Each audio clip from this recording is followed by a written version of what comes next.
Autre question abordée par le ministre de la Communication et Médias sur ce plateau, l'efficacité des processus de paix auxquels est engagée la RDC. Patrick Mouyaya a dans ses réponses dissocié le volet diplomatique, volet judiciaire. C'est pas que les processus n'ont pas de fait. Ici, nous parlons spécifiquement de la question de la redevabilité de la justice, à ne pas confondre avec les processus qui se tiennent au plan diplomatique, parce que les responsables de ces crimes de guerre, de ces attaques contre les hôpitaux, de ces attaques contre les camps des déplacés, doivent en répondre parce que c'est des crimes imprescriptibles. Mais pour le reste, nous sommes engagés d'ailleurs dès le début de ce conflit sur 5 fronts. Il y a évidemment un front militaire, un front diplomatique, un front économique, un front judiciaire et un front médiatique, parce que nous avons sérié tous les problèmes. Et aujourd'hui, à la suite de la résolution 2773 et de la mobilisation internationale sur le sujet, nous sommes plutôt sur le plan diplomatique, et à Washington, nous connaissons de progrès.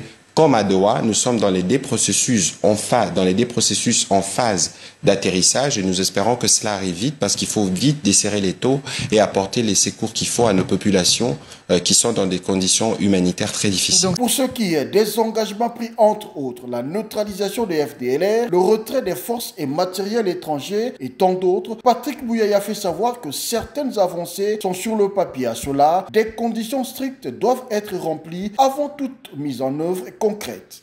Écoutez, nous créons les conditions qui permettront d'avoir des progrès sur le terrain, et je crois que la dernière réunion qui a eu lieu à Washington a donné plutôt des signaux plus clairs. En tout cas, pour nous, c'était clair qu'on ne peut pas parler économie, on ne peut pas parler développement de la région tant qu'il n'y a pas de stabilité qu'on puisse vérifier.